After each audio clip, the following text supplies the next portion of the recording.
मात्र 3 दिन के बाद नीट की परीक्षा दोबारा संपन्न होने जा रही है। इस विषय को लेकर जहां एक तरफ सारे छात्र पूर्ण मनोयोग से परीक्षा की तैयारी कर रहे हैं, सरकार पूरी संवेदनशीलता और सतर्कता के साथ इस पूरी प्रक्रिया को व्यवस्थित रूप से संपन्न करने के लिए कमर कसे हुए है। जहां एक तरफ सरकार संवेदनशीलता से काम करती हुई दिखाई पड़ रही है, वहीं कांग्रेस पार्टी और नेता प्रतिपक्ष श्री राहुल गांधी ऐसा प्रतीत हो रहा है कि संवेदनशीलता के स्थान पर कुटिलता का प्रयोग करते हुए दिखाई पड़ रहे हैं।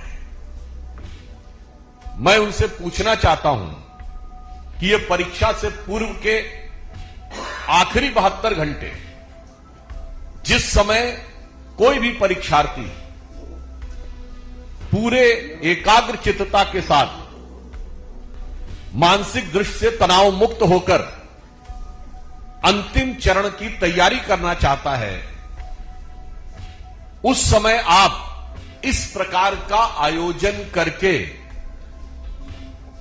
छात्रों की एकाग्रता को भंग करके उनके मन में भय, तनाव और उत्तेजना उत्पन्न करके उन्हें मानसिक यातना क्यों देना चाह रहे हैं? राहुल गांधी जी, राजनीति करने के बहुत अवसर मिलेंगे, 21 के बाद भी राजनीति हो सकती है। हमारा सीधा सवाल आपसे यह है कि आप इन्हीं आखिरी के 72 घंटों में राजनीति क्यों करना चाहते हैं?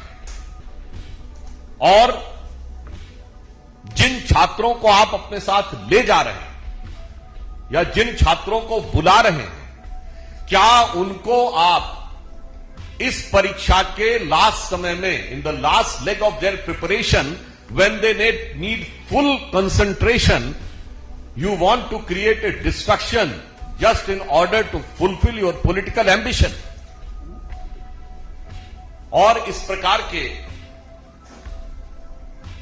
सवाल आ रहे हैं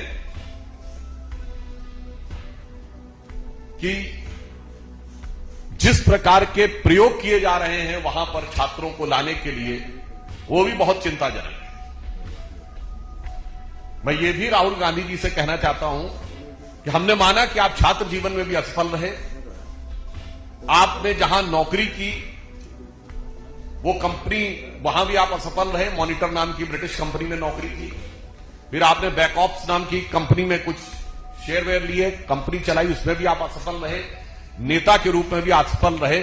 तो मुझे लगता है कि अपने कैरियर के शुरू से लेकर अभी तक असफलता के साक्षात स्वरूप होने के कारण जो आपके मन में एक खीज है, जो आपके मन में एक प्रकार का ईर्ष्या का भाव है, आज अपनी सफलता के लिए पूर्ण मनोयोग से तैयारी कर रहे छात्रों के ऊपर उसे उतारने का प्रयास न करें।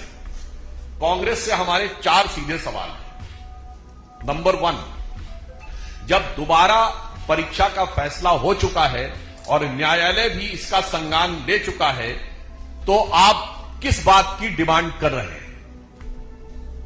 नंबर 2, आपने राजस्थान को ही क्यों चुना है?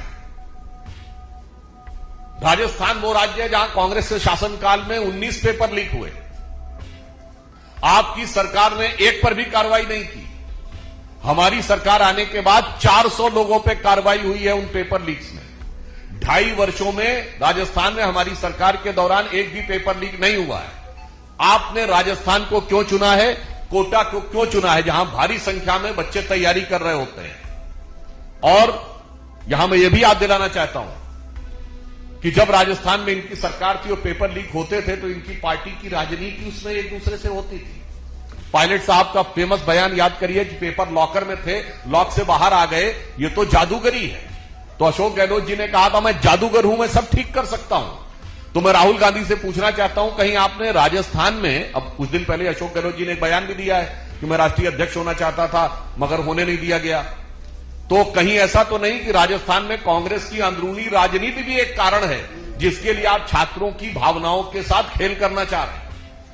पॉइंट नंबर 3, इस प्रकार के समाचार आए हैं कि कोटा में कोचिंग संचालकों से जो पीजी के मालिक हैं, पेइंग गेस्ट एकोमोडेशन में जो रहते हैं, गेस्ट हाउस के मालिकों को डराया धमकाया जा रहा है ताकि राहुल गांधी के कार्यक्रम में अधिकाधिक छात्रों को लाया जा सके।